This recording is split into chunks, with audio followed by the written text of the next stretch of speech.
Hey, welcome back to this old house here in Monroe, Utah, guys. It's been a little while since we've done a video and been up to date on anything. I know some of you guys are wondering where the videos are at, but we're kind of on a standstill here at this place in the old house here in Monroe. My work schedule and job stuff's changed again on me, so a couple other things have changed, so I've kind of put on a hold. So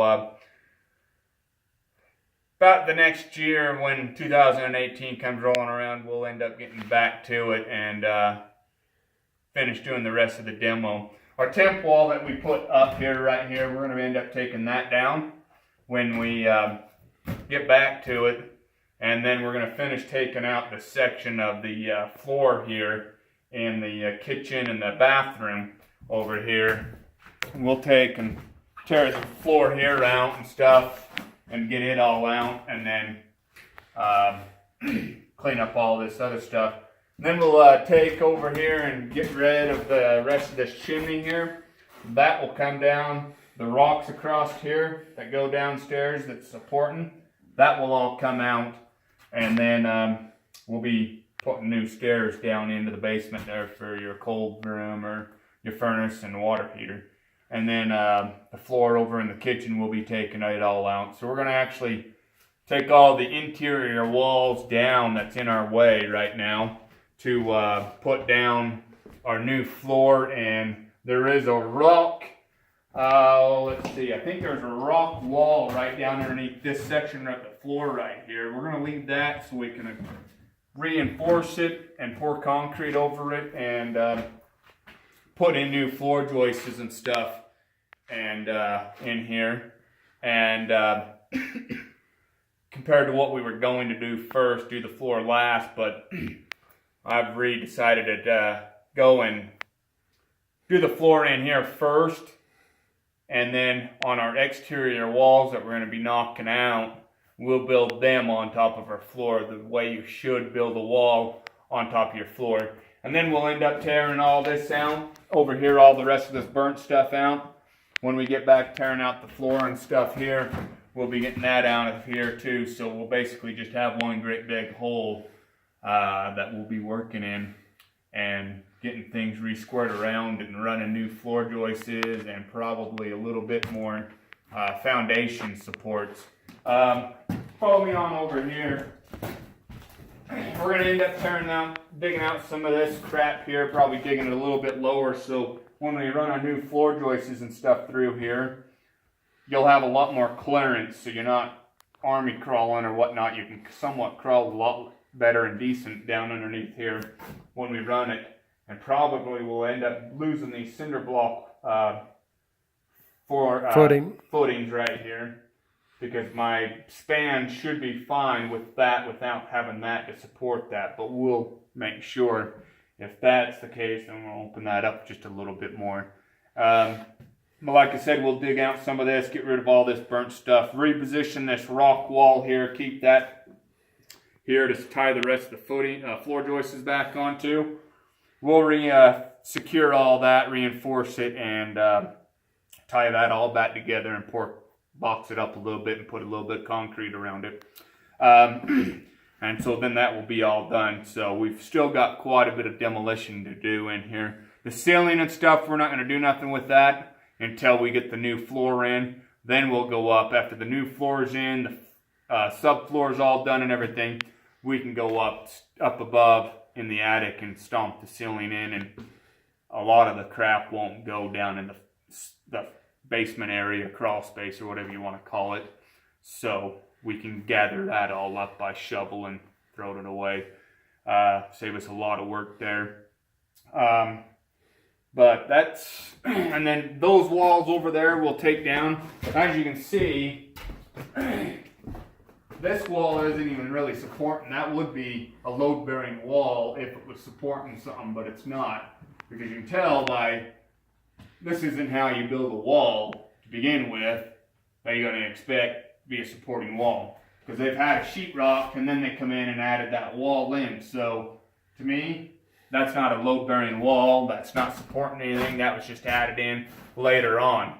So when we go tearing out this temp wall, we'll tear the temp wall back out first, and then we'll be able to tell if there's any load weight coming off of that or not. But if I remember right, there wasn't any at all when we were doing the demo before. So I think the exterior walls here will support the weight of the roof and stuff. I think we'll be fine. But there will be a couple spots that I will just put some temps supports up just to be on the safe side. But that right there, looking at it, doesn't even look like it's doing anything. It looks like, you know, half monkey rigged like it has been in this whole house since we've been tearing it apart. But yeah, that will be all opened up over there. The fireplace will be gone. Let's go outside and we'll show you. We've done a little bit of improvement out there on the yard of the house. Did a little bit of yard work, so we'll go out there and I'll show you. Pause, okay. Yeah, hey guys, we're outside here. We've cut down both these trees here that were here. They're gone. Hopefully they don't come back. One behind us there. We're gonna just take and leave it there for now. I don't know what kind of tree that is, but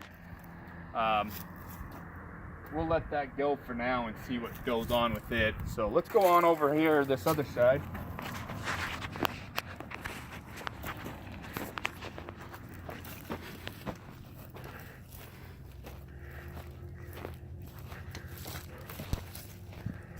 Got this somewhat cleaned up. I come in here a couple times with the backhoe to clean out some of those stinking Chinese elm trees.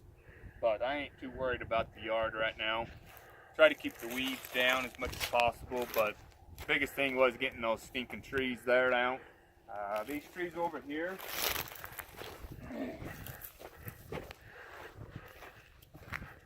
we ended up wiping all these trees here that were over here out. Other than that fruit tree, that's some kind of a fruit tree that's right there. So we ended up cutting all those down, 3-4 months ago or so, and got rid of them. I kind of tried burning my shed down, which it's going to be coming down anyways. I'll come on over here and I'll show you the shed. Somehow it caught on fire. I don't know how, but the fire wasn't close to it, so. I had a fire burning over here, and it was pretty windy the next day. I had it burning the day before, and it was pretty much out. And somehow the fire got from over here to over here with no fire trail. So I'm sure it was the combustible combustible from the heat and stuff, and the sawdust that was sitting right there from those trees that we burnt down.